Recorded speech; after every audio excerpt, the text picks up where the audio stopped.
Hello, everyone. Welcome to the My Healthy Home Summit. Thank you for joining us. I'm your host, Caroline Blazovsky. I'm a national healthy home expert and environmental residential consultant with over 24 years of experience. This summit is designed to educate you about the process of creating a healthy home, to learn how our homes may affect our health and wellness, and the benefits associated with living and working in healthier spaces. We've compiled the most decorated speakers in this arena to help you on your journey. Today, we're joined by Magda Havas, who will be discussing the topic of wireless, electrosmog, electrohypersensitivity, and electromagnetic hygiene in regards to creating a healthy home and how EMF affects us. Welcome, Dr. Magda Havas. Thank you so much for joining us today. We are thrilled to have you. Thank you, Caroline. It's a real pleasure being here. Can you start by giving me a little quick synopsis about your background and how you got interested in environmental home toxins, healthy homes, and EMF?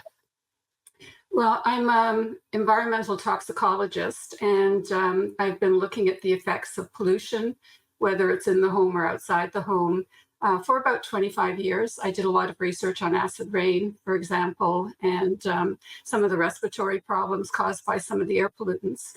I then shifted about 25 years later to looking at electromagnetic pollution. And that was because I was teaching a course at Trent University to senior undergraduate students.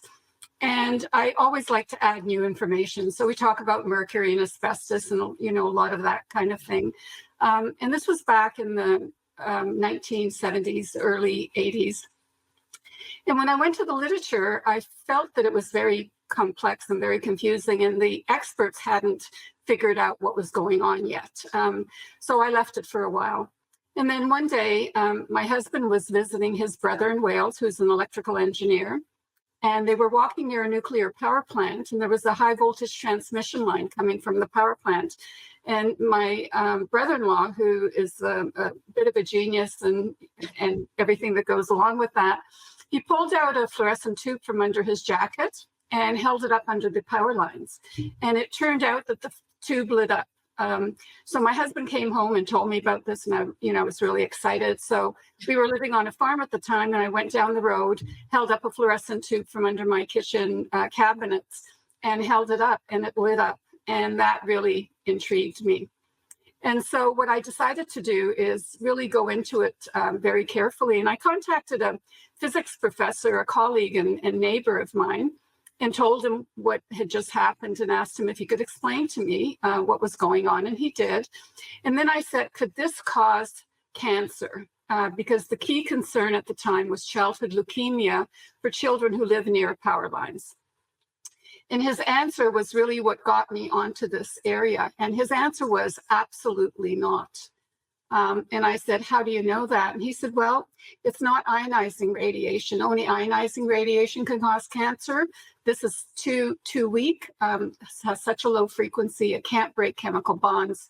And so it's not a culprit. And to me, that wasn't a good enough answer.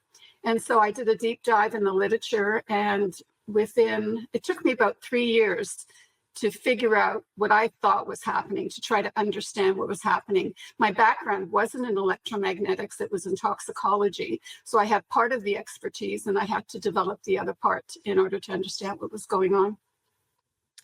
Oh, I mean, so many questions, and we've never met before, so it's exciting. And so let's talk a little bit about your past background, because I find that fascinating. When you were looking at toxicology, what was one of your primary interests when you were addressing that? So a different time, right? We had different technologies available to us. What was your major concern as being one of the biggest offenders at that time when you were involved with toxicology? Well, I'm still involved in toxicology. I'm just doing toxicology from a radiation perspective rather than a chemical perspective. But back then, I started my doctorate in the 70s, and 1975, for example. And back then, acid rain was a really key concern. And there was a lot of debate as to whether or not acid rain was killing fish or killing trees or harming people. And there was a place in the Canadian Arctic, and this is taking us slightly off topic, but there's a place in the Canadian Arctic that's called the Smoking Hills. And it's right up against the Arctic Ocean in the Northwest Territories. And the cliff there, the cliff face is actually burning. The material burning is a very poor quality coal. It's called lignite, and it's releasing a huge amount of acid.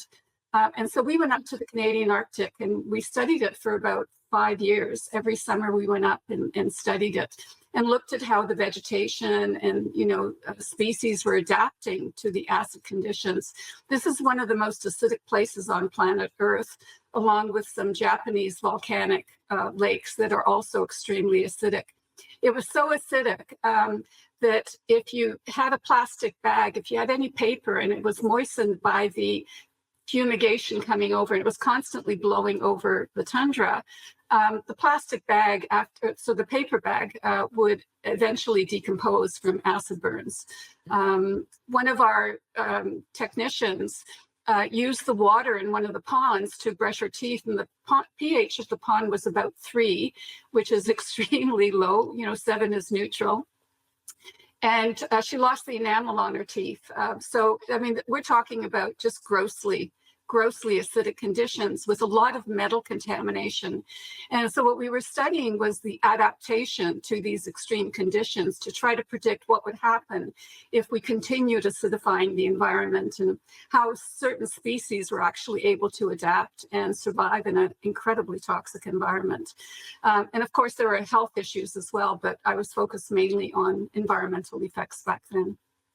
And now, I mean, one of the biggest things that we're concerned about in homes, and now we'll kind of transition a little bit to the home environment, is a lot of particulate, right? We see that so many homes are exposed to particulate from pollution, but also particulate that we create in a home environment. So it ties in, right? We know that there's these correlations, whether it affects cardiovascular function, whether it affects cognitive function.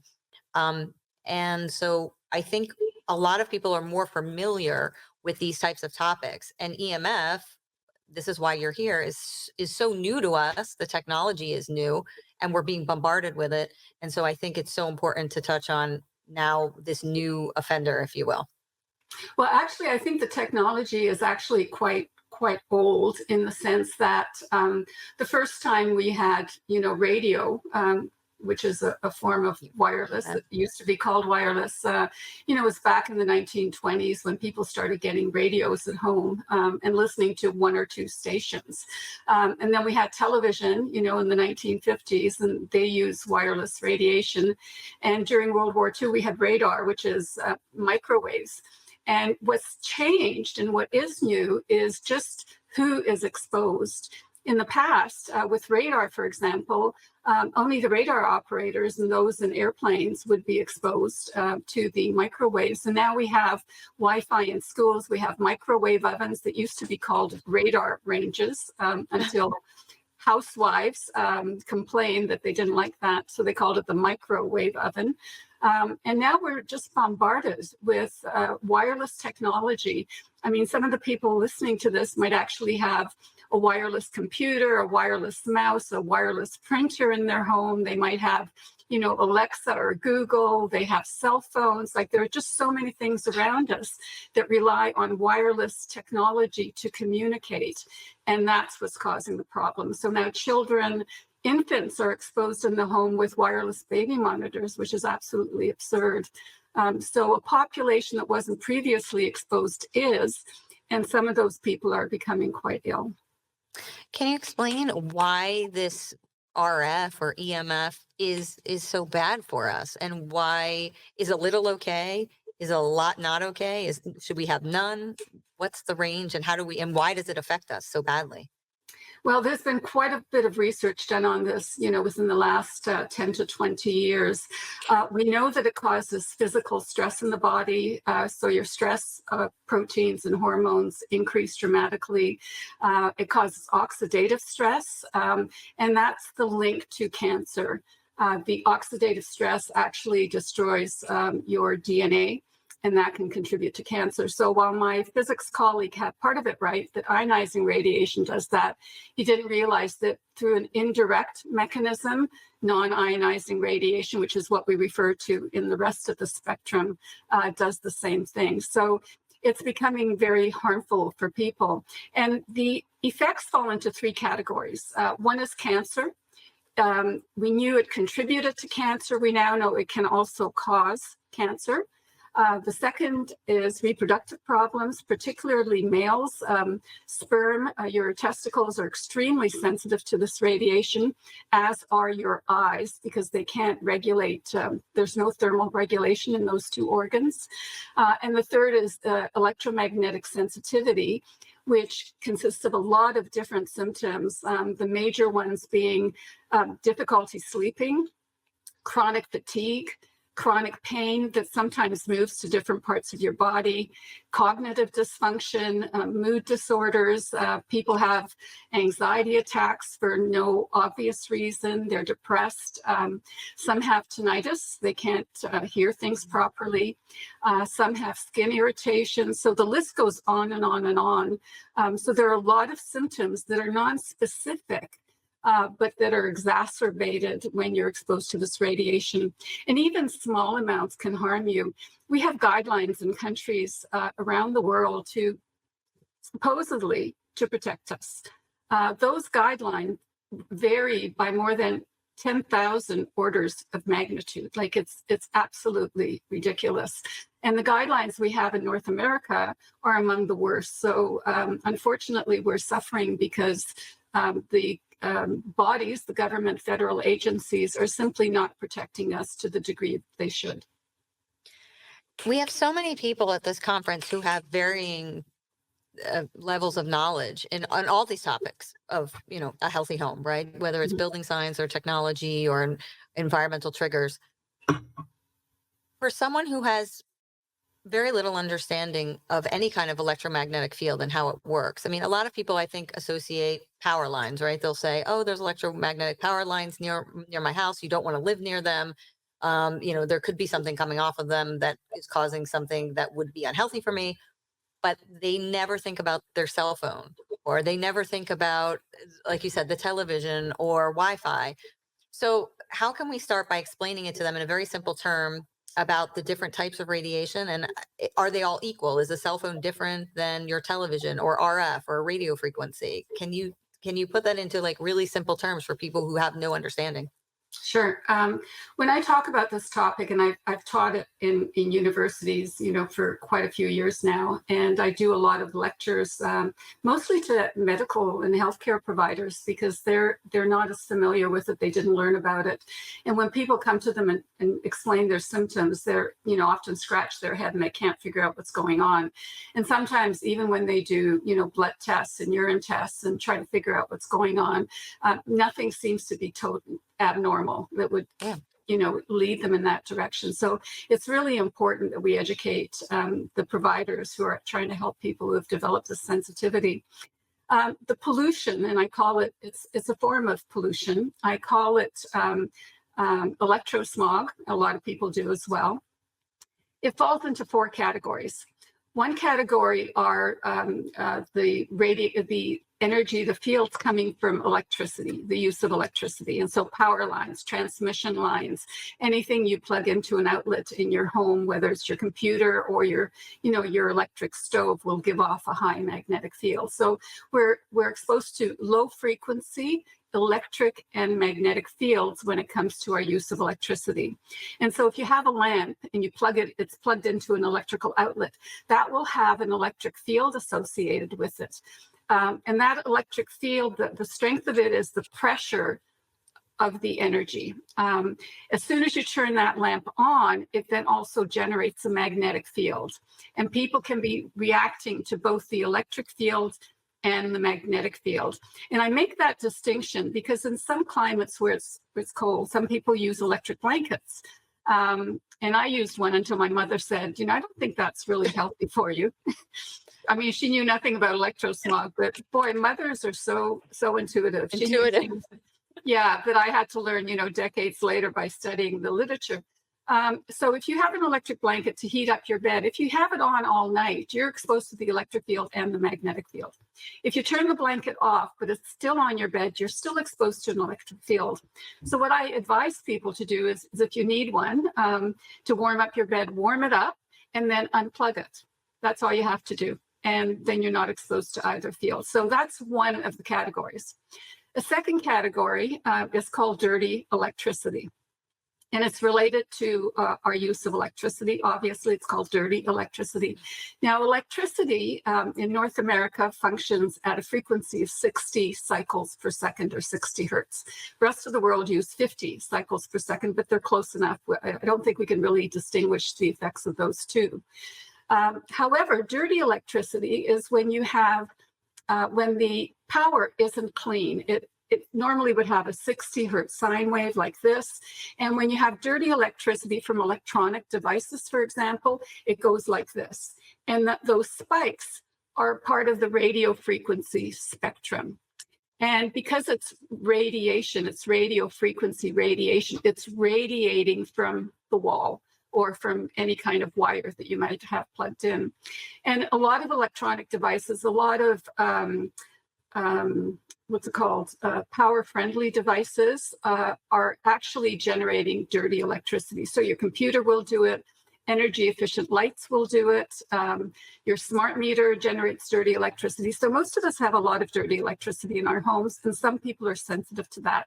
And now, instead of 60 cycles, we're also exposed to frequencies in the kilohertz range, which is thousands of cycles per second. And it has similar effects to low frequency, but it has a few others. We've done some research with dirty electricity, and we find that if you're diabetic and you're sensitive to dirty electricity, when we clean up the home, and there are filters that you can get that you plug into an electrical outlet that will short out the high frequencies. And so it'll purify it somewhat. It won't clean it entirely, but it'll purify it. If you're diabetic and you're electrosensitive, chances are, if you're in an environment with dirty electricity, your blood sugar goes up. It's a stressor to the body. And when you take that same person, move them into an electromagnetically clean environment, within about 20 or 30 minutes, their blood sugar comes right back down to the original. So doctors need to know about this. And people who work out on a treadmill, for example, rather than going for a walk, are exposing themselves to dirty electricity. And we worked with one woman in New York who found that when her blood sugar was high, she was a type 2 diabetic. And when her blood sugar was high, she went for a walk, a 20-minute walk. She wasn't on medication, and she would regulate her blood sugar with diet and exercise. And when it was raining outside, or if it was too late, or she just didn't feel like going out for some reason, she would walk on her treadmill. And whenever she walked on her treadmill, her blood sugar actually went up. So even though she was consuming energy, and should have been consuming the sugar in her blood to fuel that energy, her body was going into a stress response, and it was increasing her blood sugar levels. We also worked with people with multiple sclerosis, and that's a neurological disorder. And I really think that electromagnetic pollution is very much a neurological disorder. It causes neurological disorders, among other things, but that's one of the key things it does. And when we worked with people with multiple sclerosis, we had them fill out a questionnaire about their daily symptoms. And everyone, people who have MS have different symptoms. So we geared the research to each individual that we tested. We then filtered their home and had them repeat the daily, list of symptoms and severity for a 6-week period. And we found that within that period, a huge number of people, their symptoms simply disappeared or diminished, to the point where an individual who couldn't walk without a walker because they were too unstable had no difficulty not only walking, but dancing, Oh my gosh. Yeah, I mean, That's huge. It was so amazing, Caroline, that I decided I had to videotape these people because I couldn't believe my own eyes when I saw them before and after. And so we've got video testimony, we've got YouTube videos that basically show what happens. And in one home, it was a plasma TV that was causing the problem. It was causing a lot of dirty electricity. Is it that the illness exists and that the EMF exacerbates it, or could the EMF be causing it all along? Is it, how do you find out the causative agent there? I guess that's a question. My understanding is that the illness exists and this exacerbates it. It's, However, we had one of our participants, he had MRI scans done, which is how you diagnose multiple sclerosis from the sclerosis in the brain. And he started filtering his home. And 7 years later, he went back and his symptoms disappeared. 7 years later, he went back to have another MRI scan just to see what happened to those lesions. And they shouldn't go away. Like, this is permanent, damage, we thought. And his lesions were almost gone. There were just a few very minor ones. So I think it might be making it much worse, not only symptom-wise, but when you do an MRI as well. So dirty electricity is sort of the second of the four that I've been mentioning. The third one is radio frequency and microwave radiation. And this is anything wireless. So, all the things you mentioned in the introduction, the cell phone, all of that kind of thing causes microwave radiation. And now we're talking about frequencies that are millions and billions of times per second. And we call that megahertz and gigahertz. So some people have probably heard those terms. And that has all the same effects as the previous ones. But the things that have been followed the most are mostly what I've mentioned, the tumors, brain being one of them, damage with sperm, and the electrosensitivity. The fourth one that very few people are even aware of, even in this field, and even fewer people study, is called ground current. And this is electricity that's flowing through the ground. And it's become a problem ever since the 1980s, 1990s. And more electricity is being put into the ground, partly because a lot of the power lines and transmission lines we have are very dated. We have much less capacity on them than we had in the past because so many people are using them. And they're using them in ways that they didn't use them before. So it's causing a lot of dirty electricity as well flowing through the ground. And this affects animals, particularly cows, for example, on farms, or chickens or pigs. And that's how we first found out about it, because it was affecting dairy production. So that's the fourth of, the four horsemen kind of thing. Extremely low frequency, dirty electricity, microwave radiation, and ground current. and ground current, I had my home tested for electromagnetic fields, and they said that my home had a lot of ground exposure. And so that, I'm just saying that because it's not an uncommon thing. I mean, you wouldn't, I don't live near anything that you think would, I'm probably about a mile away from power lines, and there aren't any cell towers nearby. And, I live in a residential area with quite a bit of acreage, but the ground radiation, would that be considered radiation, is strong, very strong. It is strong. And if there's dirty electricity associated with it, it is radiating from the ground. And it's primarily that dirty electricity that's causing the problem.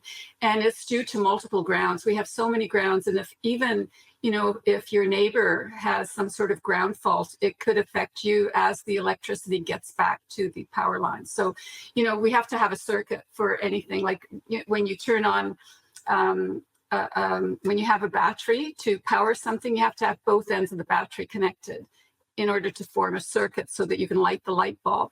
If you break that circuit, the light bulb won't light. And so the ground current that you noticed in your home, and probably in neighboring homes, even though they were far away, that's the electricity trying to get back to the original source that generated it, which is the power line, taking it back to the substation, taking it back to the original source. I'm gonna kind of diverge a little bit, but when I had my home tested, they talked about, we were talking about when the power's off. People often think, oh, well, all of a sudden during Hurricane Sandy was a perfect example. 14 days, nobody had power.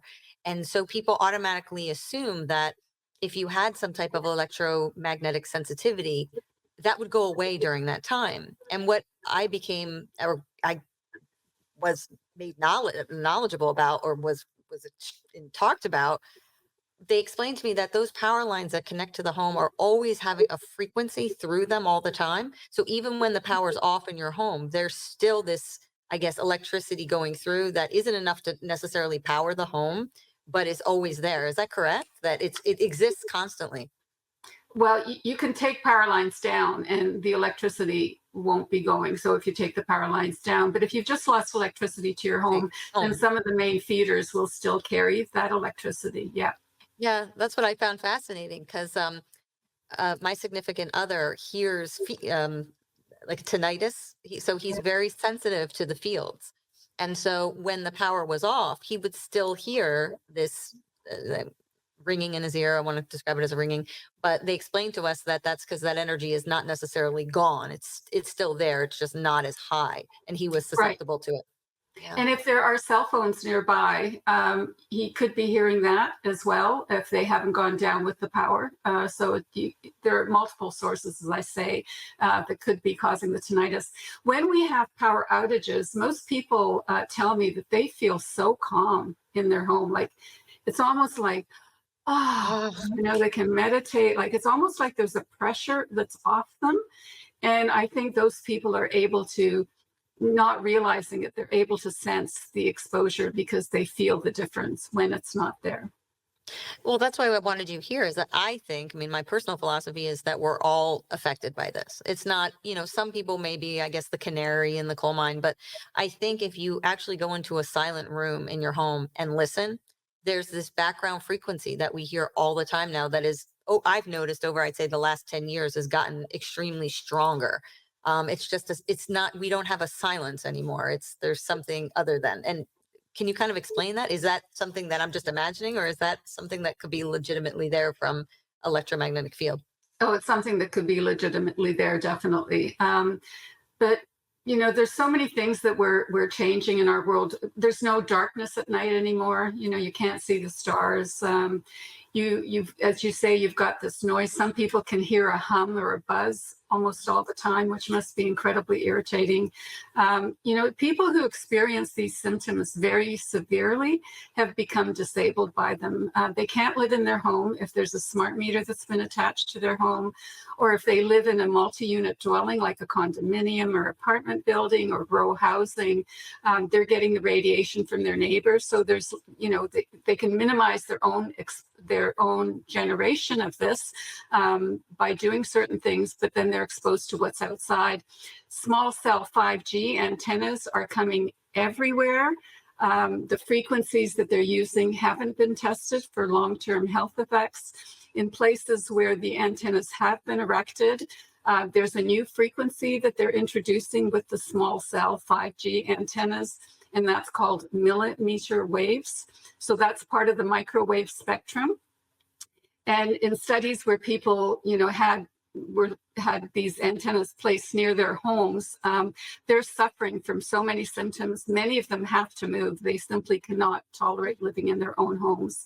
And if you're living in a rented place, and you rent to someone, who then becomes sensitive, like how do you say, or if you're trying to sell your house and you can't live in it, how do you sell it to someone else who might not be able to live in it either? So I think real estate agents are having some difficulty as to what they can and shouldn't disclose to their, clients and potential purchasers.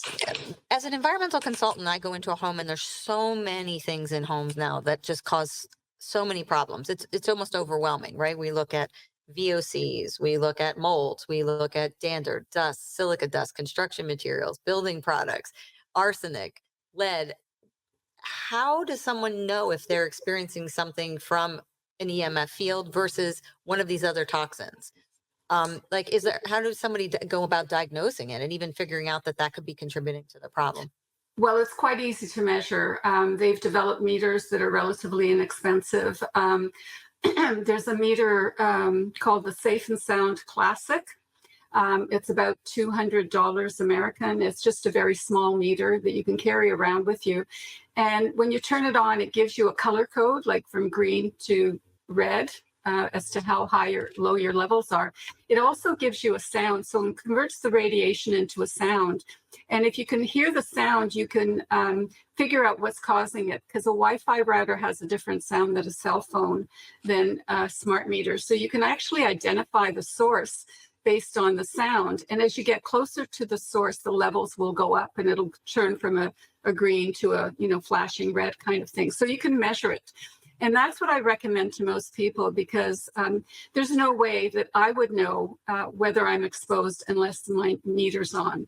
When I have friends coming over who are electrosensitive, if somehow something has been left on by accident, they will say, I'm not feeling so well here. And then I'll look at my printer, which I'm having a hard time keeping the Wi-Fi off.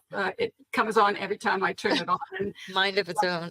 I print and then I turn it off right away. But if the power goes out and my printer comes on, I'm not aware it's on, and then I'm being radiated. And sometimes I'll pick it up in the phone. Another way that you can test to see if you've got radiation like that in your home is if you take a portable radio that has an AM station.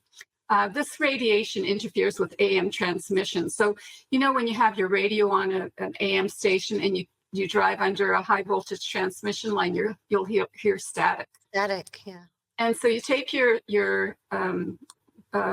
portable radio, set it to an AM station, and then turn it slightly off station at the low end of the scale.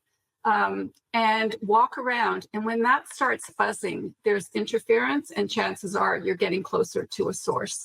So you can do it just with a regular AM radio, portable radio, or you can buy inexpensive meters and measure it. And because this is becoming so prominent, I really encourage people to measure their own environments, because you can turn a lot of these things off. You can minimize your exposure. In my home, I have no Wi-Fi. When I turn my meter on, it's always green, except when, my printer has been accidentally left on. And so I feel really comfortable here. I don't feel it like a lot of people do, in the sense that I can't tell when I'm exposed, but I know I'm sensitive, because when I look at my blood, it begins to coagulate. My blood goes into something called rouleau formation. And that means that it's becoming more viscous, more sludgy, that it's having a harder time getting to, through the capillaries, for example, and it makes your heart work harder. So sometimes high blood pressure becomes one of the symptoms, because, some people react the same way that I do. It's, overwhelming. And I think the reason it's so important you're here is that we're talking about homes, how they're built, building science. And more, everything is becoming automated for us. And I'm a big technology person, right? I love that we are able to use technology to monitor homes for us, tell us what we have, whether it's carbon monoxide, whether it's volatile organics. There's so much useful technology in keeping us healthy. But the downside to it is that we have this EMF exposure, these electromagnetic fields, this dirty electricity, as what you're telling me. So how do we balance the two of these to allow us, because the industry is pushing us in such a direction, and I love that you're here talking about this, and I'm hoping that building professionals are going to be listening to this going, wow, we're making everything automated. Your bathroom fan's automated, your kitchen fan's automated, your windows, your drapes. It's getting to the point that everything in the home is sort of operating for us, and it's scary. It's terrible that this is happening, and there's so little understanding among the general population that, and I love technology too. So, so I have a bit of a problem with this, but, but you can still do a lot. And my advice is to minimize all the wireless conveniences. You can now turn your lights on in your house with a cell phone, because the light bulbs are actually reacting to the radiation. And when we measured the radiation coming from these, light bulbs, smart light bulbs, the levels were extremely high. They were as high as, from Wi-Fi. And, the two most critical things in your home is going to be a cordless phone, which in North America radiates 24/7, whether you're using it or not. And your Wi-Fi, if you leave it on all the time, if you don't turn it off. Those two are inundating your home. It's like they're putting electro-smog pollution absolutely everywhere. And, many people have such a powerful Wi-Fi that they could actually walk down the street and still still pick up. That's right. Their Wi-Fi, and usually if you turn on Wi-Fi on your computer, you're not the only Wi-Fi router that you're picking up. You're All picking up 14 neighbors that are using it. And that's what's scary, because you could be doing everything you possibly can, but if your neighbor isn't just doing something, you pick it up. That's right. There are other technologies available. There's paint, for example. It's a carbon-based paint that you can paint on the walls, and this will protect you against things coming from outside your home. The problem with the paint is that when you move, you can't remove it. So some people are actually putting up wallpaper and putting the paint on the wallpaper, then the wallpaper can be stripped. So if someone moves into your home after you sell it, and they're not aware that you've got this paint on the wall, when they turn on their cell phone, they're not going to get the reception because it's blocking the signal, right? Wow. And your cell Even phone. if you have windows, would it prevent, like if you have windows, is it still prevented enough that you wouldn't get a signal? It goes through windows. So the paint, you wouldn't put the paint on the windows, obviously, but you can put film on your windows, and 3M makes a film, and triple E glass also shields a lot of the radiation. So if you put triple E glass, much less is going to come in through your windows. Some is still going to come in, but much less. And there's fabric that you can purchase that consists of silver filaments covered by cotton. And the silver reflects the radiation, or it's like a mirror to light. And so if you put these up, you can actually minimize your exposure in your own home. And some people, because the silver fabric is quite expensive, some people use it as curtains to shield their windows, and it's translucent, so it still lets light in, which is nice. And some people use it as a canopy, and they surround their bed on top, along all four sides, and then along the bottom as well. And that provides a Faraday cage, and then they sleep in that Faraday cage and then minimize their exposure. So there's a lot of technology that is countering these effects, including clothing that you can buy that has the silver in it. So you can buy a jacket or a baseball cap and line the inside of the cap with this silver fabric. And people who are sensitive tell me they stop getting headaches when they're exposed to the radiation. So it does a little bit of protecting of the brain as well. And the body. It makes you just think, because I'm personally a migraine sufferer, right? And so then I start to think, oh, I've always thought it was when I eat a walnut, which it seems to trigger it, or caffeine, but is it really? I mean, that's what I'm saying. How do you know that it isn't all of these electromagnetic fields? And obviously with work, I mean, we're on this conversation right now because we have Wi-Fi and lighting and all kinds of digital equipment, and it's scary because you're just surrounded. So sorry, I don't like to use the word scary, because I think fear, I don't believe in fear, using fear to get people to do certain things. I really think that what we need to do is enlighten people as much as possible, share with them the latest science. It's changing, but it's not changing in the way that what we're learning is actually making it slightly worse, that the symptoms are getting a lot worse and the exposure is a lot worse. I really like enlightening people and then having them make intelligent choices, just like with cigarette smoking. I don't mind if someone smokes. I just don't want them to smoke in my environment, because I don't want to inhale the smoke. But if they want to smoke, that's entirely up to them. So anyone who wants to use the technology, as far as I'm concerned, it's entirely up to them. But they shouldn't be doing it if there are other people who are exposed to it as well. And that's normally the case. And there's so much you can do, as I've already mentioned, with the filters, with the fabric, with the paint, with the film on the wall, so you can minimize your exposure. And if you simply replace some of the technology in your home, that's going to be the best solution. And that means wiring everything. I want to use my computer in different rooms in my house, and I have someone coming over and they're going to put an Ethernet cable into a different room so that I can go into that room, plug in my technology. And that includes not only your computer, but your iPad, your iPhone, your smartphone. You can plug them all in and use them wirelessly and not use data, that's part of the wireless technology. So there's so many things that you can do now to minimize your exposure and to protect your health. And I guess too, knowing, I'm a big proponent in if you're choosing to do something, at least have all of the information in front of you and know what you're choosing versus you're just using a cell phone and you have no idea what the ramifications are for using that phone. But as long as you're educated on it and then you make that active choice, it's a lot different than just using something and then finding out later. That's quite right. You're making an intelligent decision. And, ultimately, we're all responsible for our own lives. And if we wish to take care of them, fine. And if we don't, well, that's life too, right? Yeah.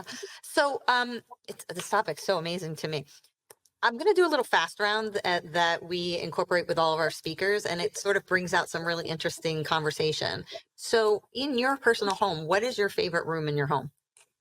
I have a sunroom and I'm in it right now. It's loaded And with windows, the skylight. Yeah. so, lots of fresh light, which we found we have other speakers that have attended the summit that are talking about the importance of light, that we're not getting enough natural light. Um, what is your favorite activity to do in your home? Sleep. One of my Beautiful. symptoms is difficulty sleeping, and sleep is so important. My bedroom is actually electromagnetically clean, and I'm still having difficulty sleeping. So I'm trying to figure out what to do. And I have things like an aura ring. I'm sure you've heard about these. These measure your sleep and activity level. So in my senior years, I'm trying to take better care of my health than I did when I was younger. I was a bit of a workaholic, and I felt my body could do anything I wanted it to, and now it's beginning to let me down a little bit, and so I have to take better care of it. So that's one of my favorite things is when I have a really good night's sleep. So, in your bedroom, what are some of the things that you've incorporated that other people could do to have your sanctuary where you don't have this EMF exposure for 8 to 10 hours a day? Well, the radiation I get from my neighbors is very minimal, so I don't have to worry about that. I'm not living near cell towers or anything like that. I have a dark curtain, so I shield all the light at night, which is very important. I have a heavy blanket that sometimes helps with sleep, and it's like a really good hug. It's a 15-pound blanket that you lie under. When I do heat my bed, and sometimes I do because I like to keep the temperature in my house low during the night to save on energy, I will put an electric blanket on my bed, disconnect it when I get into the bed so it's nice and toasty warm. I listen to meditation tapes to try to stop my wandering mind. And I do stretch exercises prior to going to bed that sort of loosens up the body a little bit. It's amazing.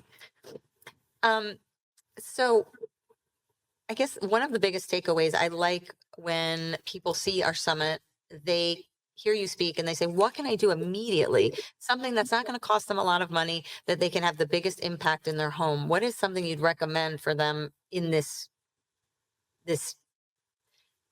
almost insidious, I guess, insidious electromagnetic fields are just everywhere. I mean, so what can they do to just start shielding themselves from this? Well, if they have Wi-Fi in their home and on their computer, and if they keep it on all the time, what I would recommend as a minimal thing to do is to put the computer on a power bar, and set the power bar for an hour before you go to bed. And then the power would stay off all night long, so you wouldn't be exposed to that radiation.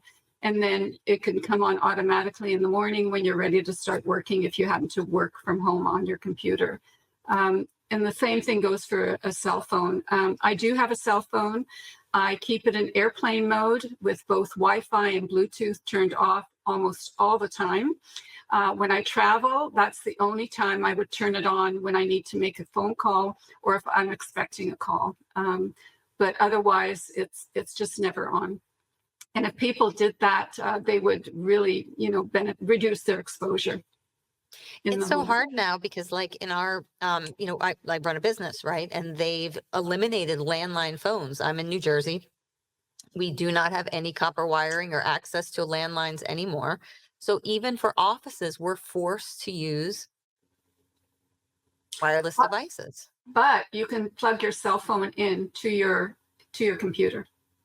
Oh, And so tell me how to do that.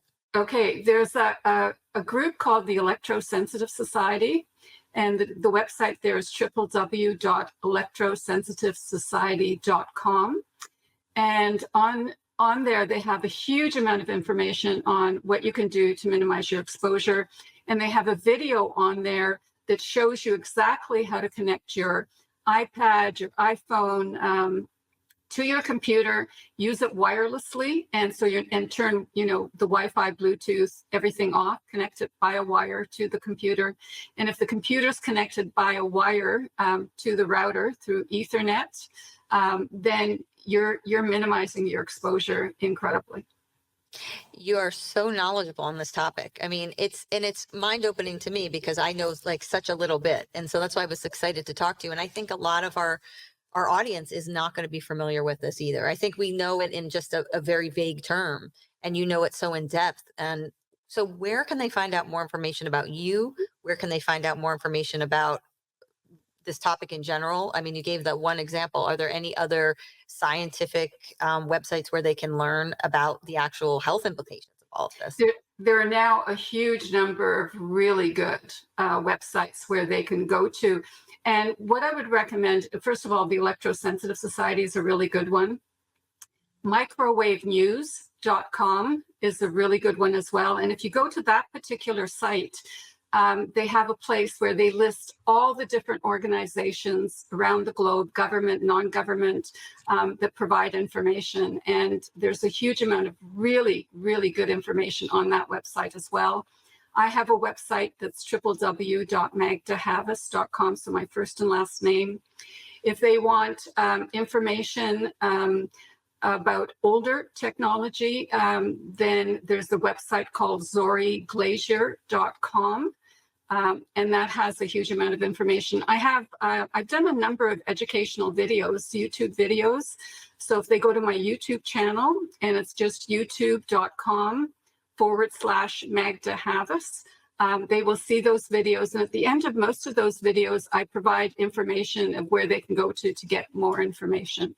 So there is a lot of information. There's a lot of misinformation. And unfortunately, most of the misinformation is actually coming from government agencies that have been captured by the wireless industry. And that includes the Federal Communication Commission in the United States and Health Canada here in Canada. So they provide some of the least reliable information and have some of the worst guidelines globally. In new building construction, and this may or may not be in your wheelhouse, but are there things that you can do when you're building from scratch or having a new type of build that can limit? And we talked about paints and things like that, but are there actual building ways you build that could limit the amount of EMF, whether it's the way you're structuring your electricity, the way you have your electric wired? Are there ways to do that to minimize your exposure? Well, if you follow, the guidelines for electricity, then you shouldn't have any problems. If there's been miswiring, then you could have a problem, and for that you'd have to bring in an electrician. My advice there for new buildings is to wire everything. Put a conduit in there that's shielded. You can have shielded conduits for electricity. They're more expensive, but you can have them.